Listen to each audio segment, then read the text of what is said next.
What's going on, everybody? Welcome to another week of the Focus TV. We're joined by Xavier Wyatt, Raymond Lyons, Cardell W. Jr., and Wilson Tarpe Jr. Welcome to Season 6, Episode 8. We're going to get right to it. Xavier, the championship round of the NFL playoffs happened this past weekend. I think both games were on Sunday. Floor yours. Yeah, I will try to contain my excitement, as I just stated. But yes, the conference championships were this past Sunday. Philadelphia Eagles played against the San Francisco 49ers on the NFC side. And then on the AFC side, we had the Kansas City Chiefs and the Cincinnati Bengals. I'll start with the 3 o'clock games because it was first. The number one seed Philadelphia Eagles defeated the number 2 seed San Francisco 49ers 31-7. I'm not going to go in, like I said, I haven't been doing it for most of the season. I'm not going to go into like specific stats and everything. Just going to talk about the game. Like we were just talking about off air, it's a kind of bittersweet feeling being an Eagles fan in the situation just because of the narrative around this game as well as around. I mean, we've heard it all season around their schedule as well. But as I just stated, I mean, it's not our fault that their quarterbacks got hurt. It's not our fault that they decided to block, the player who was second leading in sacks this year with a back end tight end and thought that was going to suffice. They've been on all year. I mean, the biggest conversation coming into this game to me, outside of, I think they were saying the teams are very evenly matched. Probably biggest question mark would be quarterback play. But I think the biggest conversation coming in was both of these teams had really, really good defenses. They had really good player personnel as well. But I personally think our defense probably took a little bit of a slight to that because the defense has been playing pretty well all year long. Don't get me wrong, so has the San Francisco 49ers. And I think both teams probably, as far as the narrative of who played who, what team did you play against, I think both teams had a favorable schedule, even when it comes down to that as well. But the defense just played out of their mind. They came out, set the tone pretty early. I know another narrative around this game is the 4th and 3rd catch no catch by Devontae Smith. Again, it's not our fault that nobody decided to challenge the play.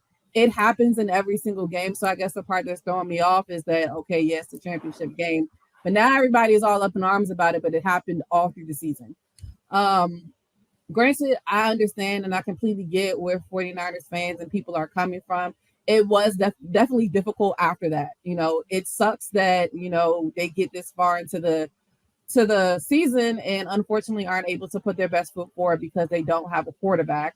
But it's even more unfortunate because it's something they've been dealing with all year and they were able to overcome it for the entire year until this game. But that's the game of football. Unfortunately, stuff happens. You always got to be prepared.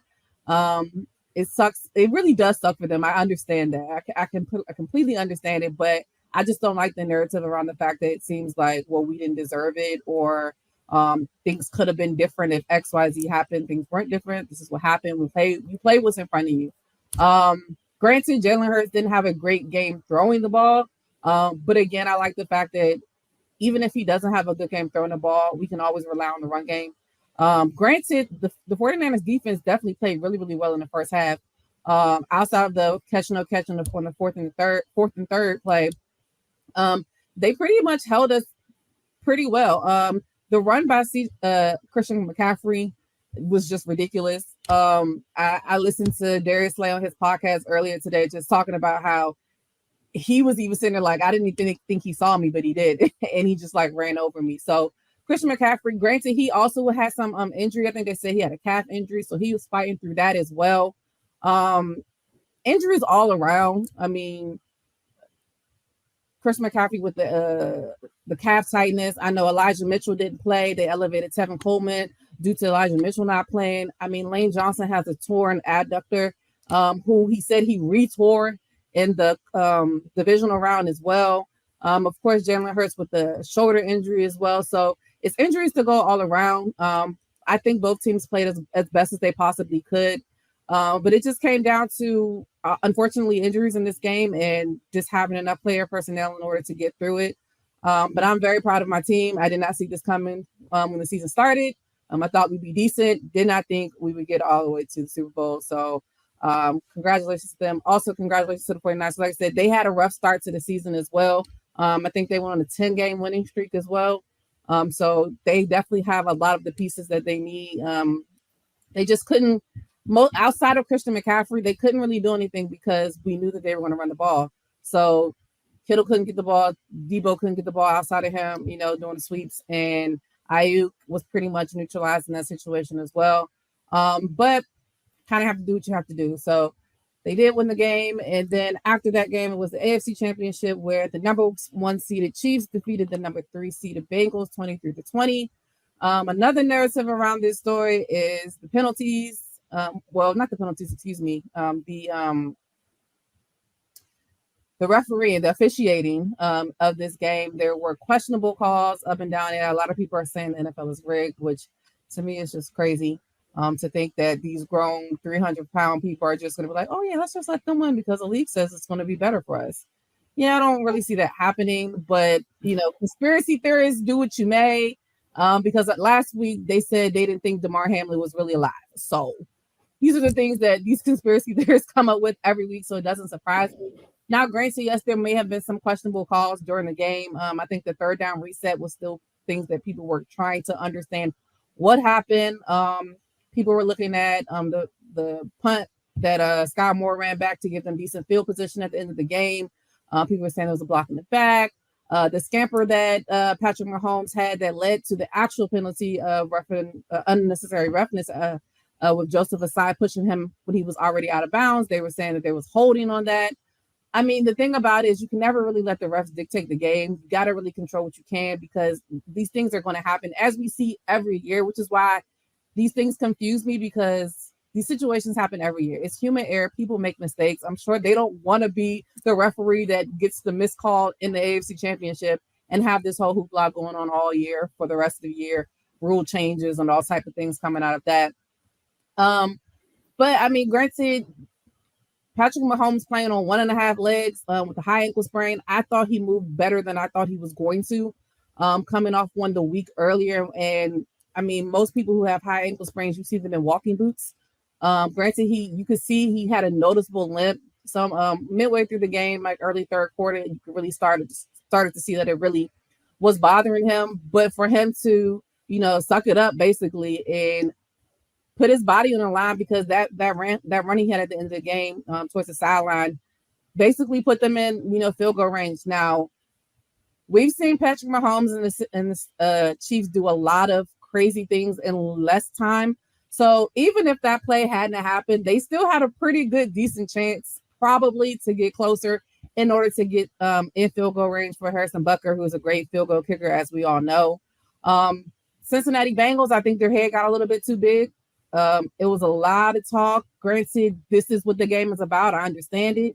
But it was a lot of talk that was going on. Granted, Joe Burrow had a great opportunity to quote unquote pass Patrick Mahomes. That was the storyline that was going on.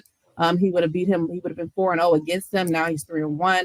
I think that these two quarterbacks are going to give us a lot of great games in the future.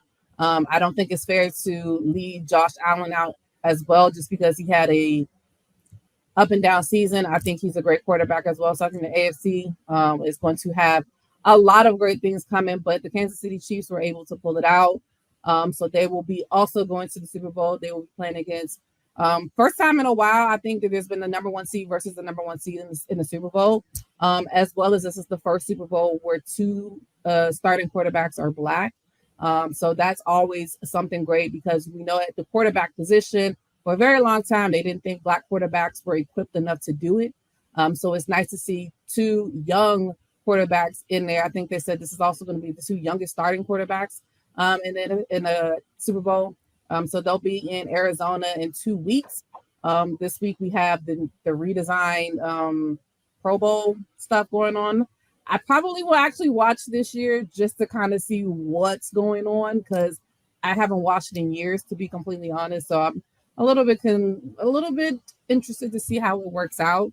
But yeah, big storylines just going into the Super Bowl is going to be, of course, the Andy Reid angle of it. Andy Reid used to coach the Philadelphia Eagles for 10 years. He's been coaching, was it 10 or 12? One or the other. 10 years for them, 12 years for, no, it's 12 years for the Eagles, 10 years for the Chiefs. And I mean, if you think about it, probably the reason he was fired is because he could not win the Super Bowl.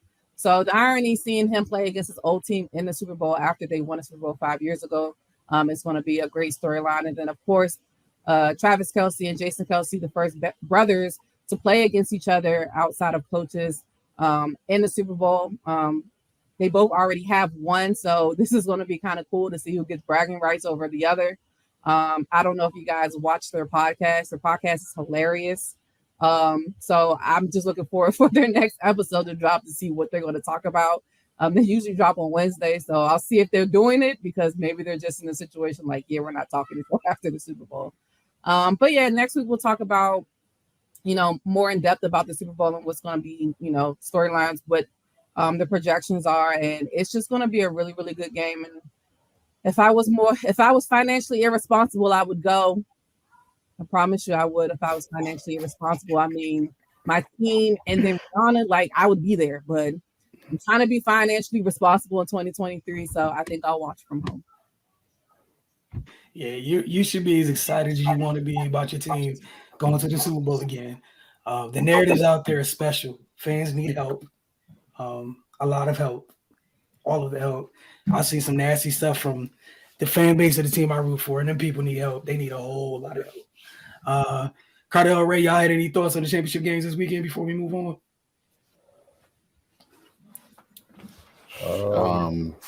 Go ahead, Cardell. I mean, it's football, man. Like I like y'all said, I just don't like the narratives behind someone getting it done. I mean, what you want the Eagles to do? Just all right, forfeit. You know what I mean? We should have gave them Gardner Minshew. They bust their ass to get to the Super Bowl as well. So you should just go congratulate. It happens. It is what it is. But I forget all that petty stuff. I'm just one thing I'm just looking at hard is the fact that it's the first time two African American black quarterbacks are going to face each other, and I think that need to really be highlighted. Like any living NFL black quarterback from way back, even those that came into the NFL that played quarterback in college and they made them have to change positions back in the day, they should be there to support that because it wasn't that long ago where that was the case. Hell, matter of fact, Lamar, they was talking about he needed to switch positions when he came in. Now that looks dumb as hell. You know what I mean? I'm proud to see this because it was just so many nasty narratives, and it's all around ignorance. Whereas black athletes they just weren't intelligent enough to run an NFL team, and now in the Super Bowl, it's two black quarterbacks that will side everything. You know what I mean? And that's just, I don't think people are highlighting how big that is, at least not yet. You know what I mean? And that's what I'm looking at. Look, may the best man win. Obviously, look, respecting Patrick Mahomes, I'm a Broncos guy, can't stand the Chiefs, but the man great. Like it ain't even no getting around it. Like he's a problem, which is why I need Russell Wilson to step his game back up. The bum coach is gone. All right, so next year ain't no excuses. You gotta get back to being Russell Wilson, man. Because if you don't ball, if you don't put points on the board against the Chiefs, you're not winning. You know what I mean? And it shows how great he is with what the Chiefs lost, and they're back in it, and all those guys are at home watching. You know, you gotta give respect where it's due. And Jalen Hurts, even his journey from Alabama, the stuff he went through at Alabama, man, having to transfer, putting work. So when he first got drafted, no one believed he was the guy. And I'm like, those same fans you talking about being nasty. It's a thing in sports where you should just, I don't know, be patient. Try that.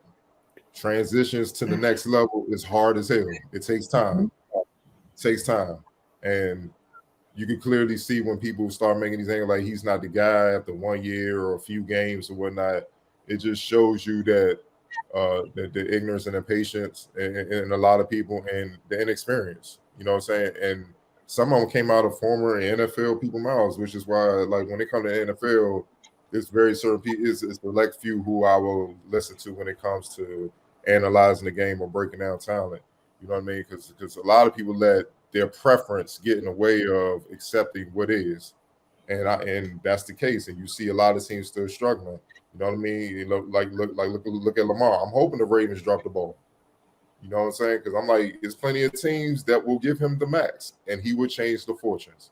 You see what I'm saying? So this ain't going nowhere. This Super Bowl shows this.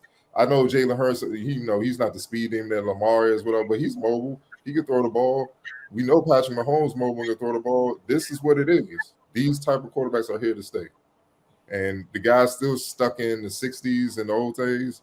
Y'all gonna be about a job real quick, real soon, because you're not gonna be able to beat these guys, man. You just not, because on one hand, you're not gonna draft these type of players. And then you're not going to you're not going to draft the type of players to stop these type of players. So your team will be inept to beat these type of teams, and you're just going to keep losing. So that's what it is. I'm more proud of that fact. I'm gonna definitely enjoy it, man. And the NFL need to do something right.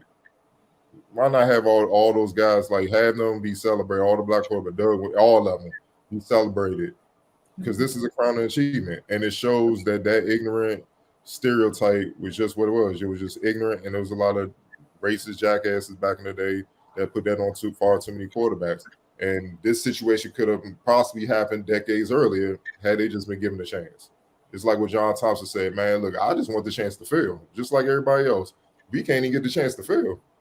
So to see this, it makes me proud, and I definitely don't want to hear the old stereotypes and nitpicking that comes with black quarterbacks. There's a couple more in this upcoming draft. Same mode. So it is no more excuses. They need to be drafted high. Teams need to build around them and see what they can do, and let them prove themselves not qualified to do the job, instead of you already set things up to jam them up to the point where it looks like they can't do the job. That's all I got for the Super Bowl. Ray, if you had any thoughts, just Oh no, I was just like Cardell said, man, the narrative's got to go. They played the game. The results are the results. Like I don't understand what people want. Like, did they want to stop the game and play it again next week because Brock got hurt? Like, people get hurt every day, B. You just gotta roll with it, man. Next man up. But yeah, definitely congrats to both teams, and definitely the two black starting quarterbacks is a huge thing, man. Like, this is it's historic and monumental, man. Just like was it when Lovey and when he had two black coaches, I forgot, was it Tony Dungy? Lovey Smith and Tony Dungy back in the day? Yeah. I think you're right. That was a big thing too. And that's another area where they deem blacks unfit to be in those head coaching positions, which is obviously untrue. But yeah, man, like we know what it is. The NFL and the world in general got a long way to go. But yeah, once it gets to this point where you're just simply denying the facts that are laid in front of you, I think that's the time when a lot of people just start to see that it's all BS. But yeah, man, it's a win either way, man. Whichever one of those guys gets it done, and I'm just excited to see it. Yeah, and Tony Dungy was a quarterback in college. They made him have to play defense. You see what I'm saying? Like, he didn't even get the chance. So, but look what he did as a coach. So clearly, he had an acumen to run a team as a quarterback, just given a fair opportunity. So, my bad. Go ahead, Wilson. Nah, you're fine. Like, how about that? You had an acumen to run a freaking team, but not play the position. Really interesting. While watching all these hires recently, just like you guys said, and just for some of you Niner fans, because there's a portion of that fan base, y'all know exactly who you are. Some of y'all were cheering in week 2. You got what you wanted. I don't want to hear anything from here on out. I don't want to hear a word. That same play was ran multiple times with he who shall not be named. It never resulted in that manner. The boy wasn't still there when that happened. Y'all got what y'all wanted. Live with it. Like Cardell said, it was football.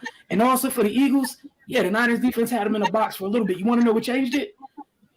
Cardell, what you were just talking about, the quarterback position and the quarterbacks that look like us being able to move a little bit. Fred Warner's arguably the best middle linebacker in football. You want to know what had him in quicksand this weekend? The threat of Jalen Hurts running. That's what kept their offense alive, because Fred takes a lot of things away. He's a magic eraser for a lot of teams. However, when you got a quarterback that might, I'm keeping it, and he's going the other way, Fred's standing still. So what's wrong with Kenneth Gainwell? Usually, Fred's on the other side of that waiting for the running back. He can't go. So those little things some of y'all choose not to appreciate for the preferences that you have, man, all I know, I seen 5 get out of jam in his little 4 starts. I'm going to mind my business. It is what it is. I would maybe some of you, y'all know who you are. Y'all did this to Jalen Hurts. Some of y'all Eagles fans that have changed all of a sudden. Absolutely. All of a sudden you've seen the light because some of y'all were acting real funky. Absolutely. Like up to 3 weeks ago, since that boy been there, y'all got to stop. Like just because there's a certain way you like to do it, there's many different ways to do it. All I do know, like Cardell said, some of these dudes who are quote unquote different, man, they do a hell of a job stressing defenses out. And some of the ones that don't, unless y'all end up being Thomas or Peyton, hey man, you're not stressing people out at all. So one other some thing. of y'all need to get over your preferences. And shout out to Ryan Clark for pointing this out. Not only would this be the first two black quarterbacks going head to head, their fathers help hold them. Yep. Especially Hurts. His father was a high school coach. I never heard that before Ryan Clark put that out there. Now, had this been a white quarterback, this would have been blown up since Alabama. Yep. Yeah. Like, think about it. No disrespect. Peyton Manning, all-time great. Brought another bowl. But think about it. Since we've heard about Peyton Manning, we've heard about his father, even though he played in the NFL, it's a different case. But a lot of these white quarterbacks, we've heard about the fact that their fathers were coaches and this and that in the game and stuff like that. This is really the first time I've heard of Hurts' father being mentioned. You know what I mean? And I'm like, oh, so they were groomed in the game. Yep. They were built to the game. Why isn't this highlighted more? Because then that would dispel the narrative that they dumb, blind, can't read a defense, can't function, all this other stuff. However, if you mention those things, damn, now we might have to actually just talk about their play. Yeah, they don't talk about his dad in like national media. The only reason I knew is because I'm a fan, so I followed him. But yeah, his dad was his high school coach, and they would talk about how his dad was his high school coach, and they would talk about how wherever his dad was coaching at, he said his dad played in college, but he never got to play in the NFL, so he just decided to start coaching. And so they would say he has an older brother who's a junior of his dad. His dad's name is Avrion. So it's him and his brother. They said that we were always with him. We were always in the gym. We were always there. We were learning this, learning that. So yeah, like I only know that because of being an Eagles fan. And like you said, they've just now recently started to do more like projects or stories on him and that. And I've seen a couple like on NFL Network this past week. But like you said, even with Patrick Mahomes, I didn't personally know that Patrick Mahomes' dad played in the major leagues. Mm-hmm. Yeah, I knew that. So, I didn't know that either. So I mean, even his dad, they said his dad had him at, with him at practices and stuff like that. So you're right. Yeah, they don't talk about it enough.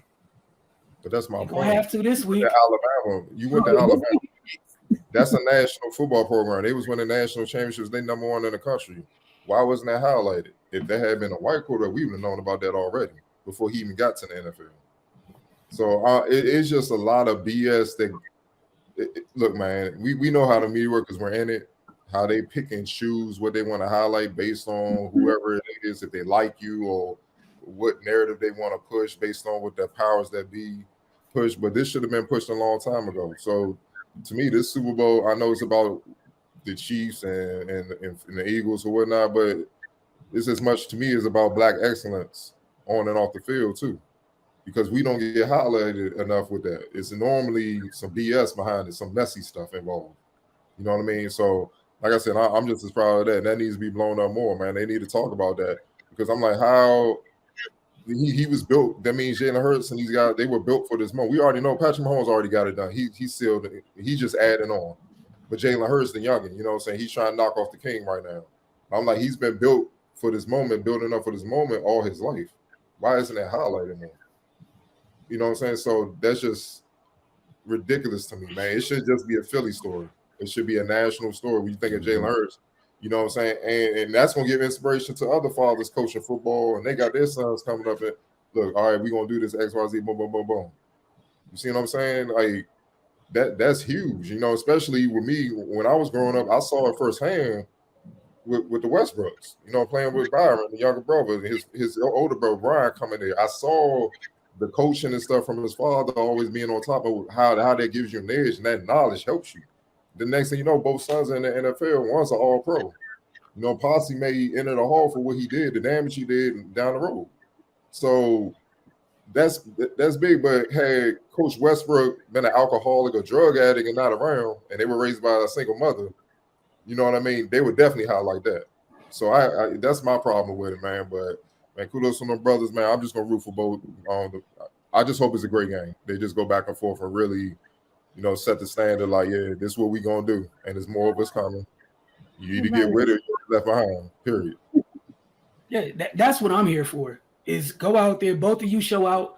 I don't care who wins, but just go out, show out, because the fact that, like, if it's in people's fan bases, it's not just the fan bases, it's still in the league, like heavily in the league. That thought needs to be gone. Like, what else needs to happen?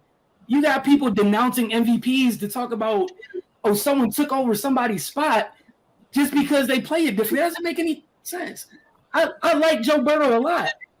Bro, those meaningless wins didn't come in playoff games. Like, you beat the Chiefs in the regular season. That is wonderful. And he was still the number 3 seed. Hey. They were still the number 1 seed. Like, did you beat him in the playoffs? No, you didn't. You didn't. The Eagles are the number 1 seed all year long. Give them the respect that they deserve. Yeah, if the Niners took care of business, maybe they would have, but they didn't. So it doesn't matter. The ifs and the what ifs, all that other stuff is irrelevant. They failed. I'm not going to name names. 10 was on the field. You lost to the Falcons. Talk about it. We know where the failures are. Bring up week 1, bring up week 4, week 5, and week 6. But y'all don't like to do it when it's different people. Keep the same energy all the way around. You were the second seed for a reason. That's it. And you lost how you lost. It is what it is. But y'all got to let it go. I'm looking forward to a great Super Bowl. Ray, the Wizards have been on one recently. What you got for us? Yeah, man. 6-game winning streak. They ended a 24-year drought in San Antonio. that just sounds crazy to say. But yeah, man, they haven't won there since December of 1999. So yeah, glad they got that monkey off their back. That's probably a silverback gorilla at that point. But yeah, they they thoroughly outplayed the Spurs, as they should have. You know, the Spurs there, we all know what it is with them. Wembanyama sweepstakes, but they got young talent and they play with a lot of energy. So yeah, that's a game if you go into half-assed, then you come out with an embarrassing L. But you know, Wizards took care of business. They were pretty much flawless offensively, and they had 2 really strong quarters defensively as well. So yeah, with the way they were executing on the offensive end, that was enough to give them a comfortable win. Man, the last few games, Denny Avdia, he's really starting to come into himself. Hopefully he continues. Like on Wizards Outlook, me, Wilson, and Cardell talk all the time about how he just got to get out his head and get out his own way. And, he seems to be doing that as of late. So, and he had a career game last night, career high scoring, had 9 rebounds as well. So, man, if he continues on this trajectory and becomes, the player that we all believed he could be, because he did work in one of the toughest leagues in the world, as a teenager. So the talent is there. He just gotta translate to the league. And, it looks like he's starting to get comfortable. They're back in action tomorrow. I think they play the Pistons, if I'm not mistaken. Another young, scrappy team that just knows how to go out there and play hard, but also with their youth, they don't know how to win. So, I'm expecting the Wizards to handle business again, because they're playing well right now. Granted, this is a softer part of the schedule, but these are all NBA teams, and wins are wins, and they need every last one of them. So, yeah, man, hopefully they can go into Detroit and handle business and keep this thing going. All right, we're going to take our first break of the night. Then when we come back, we'll talk some college basketball. You're watching the Focus TV.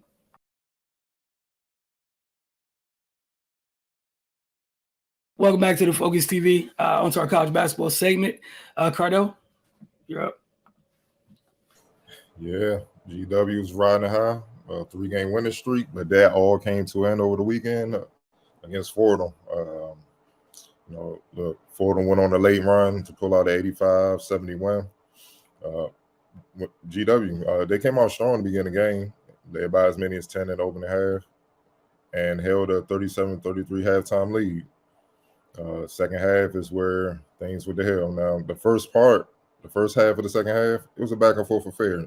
Neither team was able to go about much more than 4 points. But the game got away from GW after Ricky Lindell Jr. tied the game at 58 with 8 minutes left with a three-pointer. Over the next 1:15 of the game, Fordham scored 10 straight points, which includes a rare 5-point sequence when Fordham's Elijah Gray hit a layup and was fouled by Brandon Adams. Went to a TV timeout. They come out the TV timeout. Gray went to the line and missed the free throw, but Fordham guard local product Kyle Rose grabbed the offensive board, and that led to a Darius Quisenberry three-pointer in a 1-second sequence, thanks to the TV timeout for the break. GW, just like that, was down 68-58 in a minute 15, and they never really recovered thanks to Fordham's 10-0 run and GW turning the ball over 9 times in the final 10 minutes on the way to a season-high 18 turnovers. We talk about it with the Wizards, those turnovers, man. It's hard. When they start piling up, it's hard. It's hard to overcome when you just giving the team extra possessions. It's hard to overcome that. Fordham shot 55% after halftime, including 7 of 14 from deep, scoring 52 points in the second half. Fordham turned GW's 18 turnovers into 17 points and held a 17-7 edge in fast break points. GW shot 46% from the field, but hit just 5 of 20 from deep and was 13-21 from the free throw line. Colin Moore posted a game-high 30 points and 8 rebounds, while Darius Quisenberry scored 22 to pace Fordham. All 5 GW starters reached double figures. Brandon Adams had 18, James Bishop had 15 and 6 assists. Ricky Lindell Jr. had his second double-double of the year with 12 points and 10 rebounds. Max Edwards and Hunter Day both scored 10 points. GW actually plays tomorrow. They will visit LaSalle at 7 p.m. All right, on to Maryland women. Terps are coming off back-to-back Big Ten wins. On Thursday night, they held off 13th ranked Michigan 72-64. And then last night, Monday night, they beat Penn State 87-66. One of the key themes coming out of both games were Maryland's depth. We've seen transfers, Lavender Briggs and Brene Alexander get comfortable as the seasons went on, become just constants of what they can provide off the bench. We all know how important depth is in basketball as a whole, whether it's about men's or women's basketball. Briggs was really huge in the win against Michigan. She provided 14 points off the bench on 5 of 7 shooting, including 2 timely triples. They kind of just stabilized Maryland in a couple rough sequences. Diamond Miller led the way in that one with 23 points. Cheyenne Sellers added 13. And Abby Myers had a double-double with 12 points and 11 boards. It was good to see Abby. I know she's a upperclassman, but she did not have her shot that night. So credit to her for going to hit the glass. Maryland essentially plays 5 guards. So 11 rebounds from anybody is always a positive thing. As for the win over Penn State, defense, Maryland's defense stole the show in the first half, specifically the first quarter. It was 9-7 midway through the first period. And then the Terps went on a 20-2 run, all fueled by their defense. Just really good ball pressure, hopping in passing lanes. I think Penn State is kind of shaky in terms of like they don't have an answer, like a definitive player that this is our point guard. So kind of do it by committee. And Cardell was literally just talking about turnovers and the effect they can have on the team. That's what happened with Penn State. They had 18 first half points, and it was just because they kept turning the ball over. And then, you don't have a point guard to settle things down. You're trying to rush. And the worst thing you do after you start turning the ball over is to speed up even more. And it leads into more turnovers and then bad decisions. We talk with the Wizards about shot selection. Bad shots turn into fast breaks. And it was really rough for Penn State at the half. But Diamond Miller came out. She set the tone on both ends, which was a great thing to see. Credit to the Nittany Lions, though. You would think, a team puts up 18 points in the first half. They might not have a lot of fight left in them. They came out. They switched to zone midway through the second quarter. And They had 31 points in the third quarter. Really try to make up some of the ground. They had Maryland just kind of shaky and making some bad decisions against the zone, support shots. But this is where Abby Myers being a grad transfer kind of helps. In your 4 years at your previous school, you probably seen zone. You probably know how to attack a zone. And she did just that for Maryland, kind of help stabilize the situation. And she led the way that night with 24 points. Sellers and Miller added 15 and 14 points, respectively. But the night was about the 2 freshmen. We talked about the upperclassmen transfers, what they've been doing. Bree McDaniel played almost 20 minutes. This is the most she's played this year. She did a little thing, especially on the defensive end. It's been a journey for her because she was talking after the game. She was not recruited she did not come in to Maryland highly touted for what she does on the defensive end. That said, Brenda doesn't play around. You kind of have to play on that end to kind of sort of get minutes. And she came in, she provided great energy. Again, there are a bunch of guards. She did a great job fronting the times that she got switched on post players. She's strong for her size, even at 5'10". She was a little wrecking ball out there, just blowing stuff up on defense. Then on the offensive end, she was just patient and poised. She knocked down both of her 3-point opportunities. So it was a good showing for a young player. Then we saw Mila Reynolds. And Mila's, she's a forward. I wouldn't even call her a true post player. However, with the Maryland team with a bunch of guards, she's probably the biggest player on their roster. So it was good to see her get some minutes and just be able to provide some type of breathing room for poor Faith Masonis, who is by default the undersized center on this team full of guards. And Faith has the not so, it's just a thankless job, honestly, what she's asked to do every night. It doesn't show up on the box score, but they play the South Carolinas in the world. That's Faith down there dealing with Boston and Cardoso. Playing UConn, that's Faith down there dealing with Aaliyah Edwards. She's a 6'1" forward. That's a lot to deal with. So it was good to see Mila get some minutes. Only 5 points and 2 rebounds, but it's about the time she can provide in terms of a breather for Faith and some of the other upperclassmen. That's what you need the youngster to be able to do. I asked Brenda about the importance of the youngsters having a good showing, and she was saying she wasn't shocked that they had a good showing in that specific game because they've been coming off of putting together really good practices together. And she was just mentioning, like, for instance, this week they got 3 games in 7 days. Your depth matters. It's going to matter. And there's a lot of youngsters on that bench. But she was like, that's a priority for them right now, is to just have that depth be a true option as they get into the Big Ten tournament. And then obviously, the bigger dance because they need it. So while there were some rocky moments against Penn State, there were also some moments where you looked over at the bench, all the starters were sitting. And it wasn't because of foul trouble. They were actually getting actual rest. So that was a new thing. But we'll see what that looks like. Tough stretch the rest of this week, man. They got Caden Clark in 6th-ranked Iowa on Thursday at Iowa. And then they host 10th-ranked Ohio State and former Terp Taylor Meisel on Sunday. So we'll see how that goes and check back in with you guys next week. That said, for the 9-4-50 breakdown this week, Jamal Hayward will be breaking down the downhill drive into post-up and adding a step back again, a downhill drive into a post-up and adding a step back. You're watching the Focus TV. Today we're going to break down on both sides, coming downhill for a downhill move, turning it into a post-up. So I'm going to show it to you, showing the footwork, breaking the footwork down, how to protect the ball, and within this move, we're going to add a step back to create some space from the defender. And I'm going to show it to you guys on both sides, okay? So, start with my left hand on this side here. Simple combo move, starting my downhill transition. So I'm here between, and I get downhill, so on my left.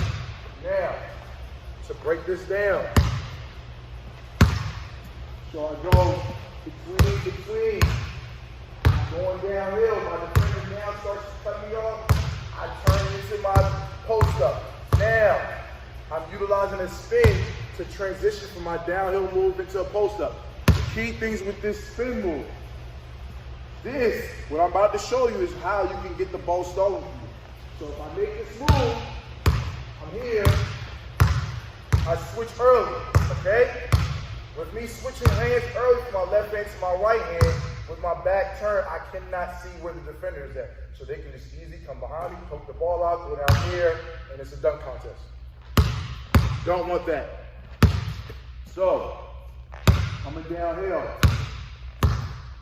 Here to cut me off, keep the ball in my left hand, small dribbles, then switch it the last second when I can actually put my peripheral or my eyes on the defender and know where they're at. Okay? Now again, if I start this spin move, I'm going to use my body, use my butt here. Okay? Then I switch it the last second. Okay? Now, the step back part. We're here.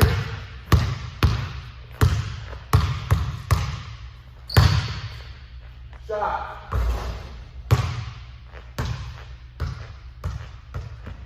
So, let's break it down full speed.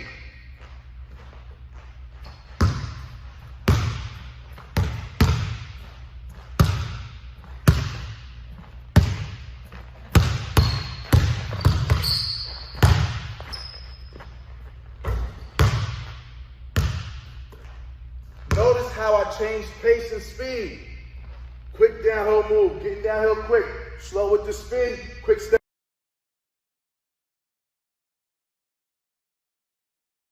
Welcome back to the Focus TV. We talked about the WNBA updates and free agency last week. We have one this week. I want to get you guys' thoughts on it. It's kind of a big one. Don't know if you guys all heard, but Candace Parker announced via Instagram in the last few days that she's chosen to join the Las Vegas Aces. So Octavia, we'll start with you. The Rain Cardell, your thoughts on the Aces getting richer? Yeah, I literally only have a few words because it's just rude. Honestly, it's just ridiculous. It's just unfathomable. It's just this shouldn't be allowed. Like, where's David Stern to like veto the trades? Because how can Candace Parker go to the Aces with all of the talent that they already have? It's like I said, it's rude. I do kind of slightly like the movement that's going in the WNBA, even though I'm not a fan of like super teams, but I honestly like the exposure that the league is getting when somebody of a magnitude as of Candace Parker moves, that it's all like, what? Like, everybody's talking about it, not just WNBA fans. Everybody is talking about it. I mean, honestly, for the first time in a very long time, I've actually seen people talking about it on Facebook, like WNBA free agency. So while it's great for the league in that aspect, it's just going to be tough for the teams that got to play against her. So it's not going to be fun for teams to play. I'm interested to see it, of course, because it's Candace Parker, Asia, I mean, Chelsea, Kelsey, I think, I don't even remember who else is, Jackie. I mean, it's just too much at this point. So that's just going to be wild. All right, Ray. Hey, man. Vegas said they try and get another one. Candace said she's trying to be a little closer to home without going to the Sparks. So, hey, man, look. But like it's only 12 teams in the WNBA, so it's going to be a couple teams that's stacked. Potentially what could end up happening in New York, that could be monumental as well. So, I mean, we'll see. But yeah, man, that's definitely a power move. And it's going to be crazy to see how that lineup meshes. Asia and Candace playing together. That's just not fair. Good luck. Cardell. Yeah, that high-low game gonna be nasty between them. Because Candace really a point center, and a lot, and at this stage in her career, obviously she's not looking to carry a team. She knows she could just chill behind Asia. Plus, you got to add in. I'm pretty sure Chelsea had a lot to do with her coming there. With their chemistry from the Sparks. But then you got to add in the shooters that they got with Jackie, Kelsey, and Chelsea. she gonna have a lot of fun. Just pick your poison. Like, you double Asian, then Candace fully capable of taking it to the basket, shooting a jumper, mid-range jumper, and lighting you up one way or another. So you're gonna have to pay them both attention, which leaves their shooters open. And all they gotta do is pretty much pregame warm-up. You know what I mean? So man, it's gonna be fun to watch. It's different in the league because even though it might be like heavy hitters going to certain teams, the other teams still have a lot of talent as well. Whereas in the NBA, the talent's so spread out. If you get a couple, 3 or 4 or 5 teams that's loaded, I mean, with superstars, the rest of the team is just like, dog, you got a bunch of role players trying to be stars, and they're not capable of doing that. Then you got fringe dudes trying to be rotation players, and it just makes for a bad product, and that's how you get slaughtered. So even though they getting big names, it will still be competitive because, other movement gonna go with the WNBA, and it certain like young players make leaps. You know what I mean? So who knows? Like Shakira may make that leap and be an all-star this year. You see what I'm saying? And that changes the dynamic of the Mystics. You know what I mean? So it's certain things like that. Sabali, I always look at her with the wings. She may take that leap. You know what I mean? And a couple of their bigs may take a leap. And then it's like, shit, I mean, tell the Aces we want to see them. We getting in there too.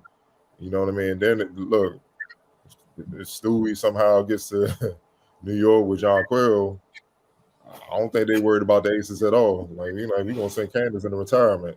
So that's how we gonna get there. So look, it's fun. It's fun because most of the people that's talking are used to the NBA stuff where it's like, oh man, they're gonna be loaded. It ain't like that in the W. You know what I'm saying? Like, all right, they're gonna be strong, but they still gotta come to play because other teams gonna be coming at their head. And unlike the men, the ladies get after it. They don't duck. So it's gonna be fun to see, man. You know what I mean? And one thing you also got to pay to with Candace, man, she gets banged up. So she missed a few games. How they gonna handle that stretch? I know they the champs too, but how they gonna handle that stretch? But on the flip side, she won't have as much wear and tear because Asia, she's the woman. So it's gonna be fun to watch. For sure. And then, like y'all said, just multiple reports after the Candace news. They've stated that Breanna Stewart has narrowed her choices down to Seattle or New York. So, like you guys said, we'll see what ends up happening. Not to mention, and Alicia Clark go to the Aces too. Alicia Clark chose the Aces as well. Yeah, she did. Another shooter. Yeah, that's another shooter and defender. Yep. So, yeah, I mean, they the reigning, they the defending champs, and they the team to beat. Jackie Young and like, look, dog, it's gonna be fun. It's gonna be competitive, But that's the thing I like about the W. They don't duck smoke, man. They like, all right, we'll see. And still waiting to see where Courtney Vandersloot go. Yeah, and Sluty too. Yeah, she said that people are still waiting to see where Courtney Vandersloot are going because people are talking about Sluty and Stewie were making the decision together. Technically, so we'll see. But like y'all said, that's the fun part about it. It's only 12 teams. There's the players like you said that can make a leap. They end up getting moved, and you don't realize how big that move was till midway through the season. It's like, oh damn, that was a hell of a pickup. Mm-hmm. Like quietly, Brittany Sykes is in Washington now. Quietly didn't make biggest headlines, anything at all. I'm not saying it's a big move. I'm just saying that quieter moves in the 12-team league. Have impacts. Then look at the WNBA draft. Where Leah Boston gonna go? Where Caitlin Clark gonna go? They can come in and set the league on fire and change things that way. You know what I'm saying? So, that's the beauty of it, man. Like again, for example, look at what Ron Howard did as soon as she hit the league for Atlanta last year. And the first thing they did, didn't they pick somebody up? They just got Alicia Gray. Yeah. And I don't know if you go I think it's easier to go get somebody like Alicia Gray when the person you took your first round pick last year, it's franchise player. Here we go. We don't gotta wait. Be active now. So, it's one of those things. But in lieu of rapid fire tonight, we always do this every year, is NBA All-Star selections. We know the officials, this official starters list has come out. I think the reserves will come out soon, but we're gonna, as always, share our own. Ray, you want to start? And Cardell, Octavia, and I'll finish up. Sure. All right, so for the East, my starters, I went with KD, Embiid, Donovan Mitchell, Tatum, and Giannis. And my reserves, I went with Kyrie, Jaylen Brown, Tyrese Halliburton, Julius Randle, Bam Adebayo, Jalen Brunson, and James Harden. For the West, my starters, I went Steph, John Morant, Luka Doncic, Jokic, and Sabonis. And my reserves, I went LeBron, Markkinen, Dame, Paul George, Shai Gilgeous-Alexander, Zion, and De'Aaron Fox. Oh, Cardell, my bad. Yeah, for me, on the East, the guards, Donovan Mitchell and Jaylen Brown, the starters. And the starting front court is Jason Tatum, KD, and Giannis. The reserves, Joel Embiid, Kyrie Irving, Tyrese Halliburton, Julius Randle, Jimmy Butler, Drew Holiday, and I'm a reward him, man. I'm gonna put Kuz in there. He been carrying the Wizards. They've been on a hell of a streak, so and he's the one constant all year. So give him his props. Out west, the starters for guards, Steph Curry and Luka. In the front court, Jokic, LeBron, and Sabonis. For my reserves, John Morant, Shai Gilgeous-Alexander. I'm rolling with Jaren Jackson Jr. for his two-way dominance for his legacy Memphis. Zion Williamson, I know he been hurt, but he was killing. Kawhi Leonard, the surge he's been on lately to get the Clippers from out to play into like the 4th seed is ridiculous. De'Aaron Fox, and same thing, Anthony Davis. He's playing at the MVP level before he went down. So those are my picks. All right, out east, I think my starters pretty much. I started with the Celtics, had Jaylen Brown and Tatum, then with KD, Giannis and Embiid, the reserves. I had Kyrie, Harden, Donovan Mitchell, Julius Randle, Trae Young, Bam Adebayo, and Mr. Halliburton. Out west, went with Ja, Steph, Luka, Bron, and the Joker. The reserves, Sabonis, Zion, Lauri Markkinen, SGA, D Fox, Jaren Jackson Jr., and Dame. I'd save you up. I was going to say, Cardell, when you pass this along, right? I redid this list like 4 times. I hate this part of the year every time. I would be like, God dang it. It's like you get one and then you forget about somebody else and then you go back and you switch it like 12 times. Yeah, I did the same thing. For the East, for my starters, definitely Jaylen and Jaylen Brown, Jason Tatum. And then I got Giannis, KD, and Joel Embiid. Reserves, Kyrie Irving, Jalen Brunson, Tyrese Halliburton, Jimmy Butler, Bam Adebayo, Donovan Mitchell, and Julius Randle. For my West starters, I got Steph and Luka as guards, LeBron, Nikola Jokic, and Domantas Sabonis. Reserves, I got Zion, John Morant, Damian Lillard, Shai Gilgeous-Alexander, Lauri Markkinen, and De'Aaron Fox. And I also did like Kawhi Leonard.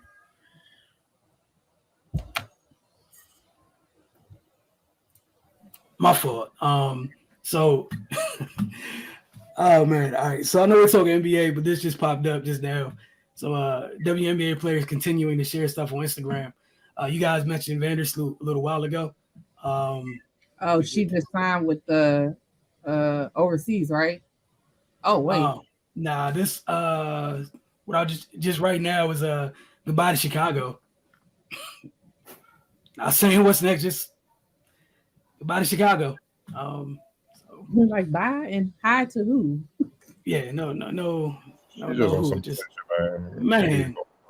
They really trying for clicks and views. They going out their way. So now I know. Now I understand what they're doing. They just and like Stewie with all these emoji messages. like, come on, man. We're not doing like seriously. Come on, man. But I'm looking forward to seeing who the league ends up choosing in terms of the reserves. Like, how about that though? Like the Sacramento Kings got players making an all-star team. We talking about droughts and with the Wizards not winning San Antonio forever. When's the last time a Kings player was on an All-Star team? I don't know. Is it like I'm not being funny or anything, just being honest. And that might have been like C. Webb and them. Yeah, that was like Peja Stojakovic. Turkoglu somebody back then. No, Boogie. Nah, Boogie. Oh yeah. I forgot about Boogie. Yeah. Him by I himself. knew. I forgot. All right, so even then, what's that been like 7? Something Maybe. around that. Like something about that. So just want to say, you know what I'm saying, while we're talking about this, but just shout out to the Kings, for winning, like the winning they've been doing this year. Yeah, Mike Brown, maybe he can coach. I know them Cleveland fans don't want to hear that. Maybe he can coach. Yeah, guys would just How about that? now, no doubt he got better being with the Warriors, no doubt, because the offense he running now with the Kings is totally different than what he was doing with Cleveland. And then he was probably under pressure being younger, where he felt like everything had to go through Ron so much, man. But you can see the Warriors' influence in what they're doing, and it's hard to deal with, especially with that dynamic duo, man. You know what I mean? Two lefties. Like people killed him. Like, how y'all trade him to Halliburton? How y'all let him go? Now ain't nobody saying shit. You know what I'm saying? So that gave De'Aaron Fox a chance to flourish, and not just them. Signing Kevin Huerter, now people realize how good he is, because Atlanta ain't been the same since he left. But he go there, they winning. Like, that's why you gotta pay attention and watch the games, man. Just because the national media don't pump them up as being that good, don't mean they're not that good. You know what I mean? So You gotta stay up late and watch them games. I mean, you know what I'm saying? So, but yeah, kudos to them, man. They hooping. You know, Harrison Barnes, Steady Eddie, their rookie Keegan Murray has potential to be another star. Yeah, they getting it in. Look, they got 6 players averaging double figures. Malik Monk. Oh yeah. You know, did the Lakers miss him? They 3-point shooting, right? They don't like youth. You know what I'm saying? So he hit that. They got my man off night. You know what I'm saying? They like go sick him, save De'Aaron Fox. You know what I mean? So look, man, they got a bunch of young dudes that just play hard and they play together, man. And Mike Brown, he don't got to be looking over his shoulder. He got stars like that buy in, and he could just freely coach.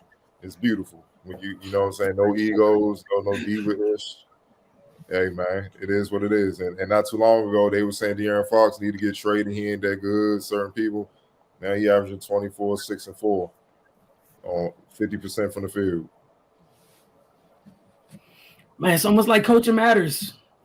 But hey, situations, coaches, organizations, all those things, some fans choose to leave out of, discussions when talking about sports, because none of that stuff matters, even though it's literally pivotal to players' successes. Well, if they stop talking about the Lakers all the damn time and actually talk about the league, they would see what's going on. Man, like, think about it. The last 3 or 4 days, they've been talking about that damn no call. Like, who cares, man? Move on. It's a regular season. It's game 40-something. And they still have a chance to win the game in overtime, so it's not like they have exactly. And he doing so much you probably couldn't focus on overtime. Y'all know the rules with that man. If it goes to overtime, he's no longer in it. Honestly, it's whatever happened. That was probably like the number one tantrum I've ever seen him throw. Like, I don't think I've ever seen one worse. He act like that with the finals when JR did what he did. But I mean, he was on the ground. I was like, bro, like what is happening right now? Patrick Beverly out here wilding even more. Nah, that was funny what Patrick did. Every hoop wanted to do brought that. The camera up to that man. That was funny. Like, go get the camera. Look, man. Look at this Jones. Every ball player wanted to do that. That was funny. That was class. I can't get mad at that. Like, let me Bev got that off at the highest level. Shout out to Bev for that. But again, like you said, if those folks would stop talking about 18th place teams and talk about the other teams in the league that have things going on, above those double dotted lines there below, who knows what would happen. We want to thank you guys for tuning in. We appreciate you guys. We'll see y'all next week. But as a reminder, watch Focus TV every Wednesday at as early as 9 a.m. on our Roku channel. All you have to do is you have a Roku television or device, just type in the Focus TV. double tap OK on the remote, and you added the channel. For local residents without Roku, you can watch this show Fridays at 10 p.m., Saturdays at 4:30 on your DC TV. If you're outside the area and don't have that as an option, you can just go to dctv.org and you're able to stream the shows right there. They got the schedule up for you guys, makes it real easy. And don't forget, just follow the Focus TV on all your social media mediums. And we'll see y'all soon. Y'all have a great week.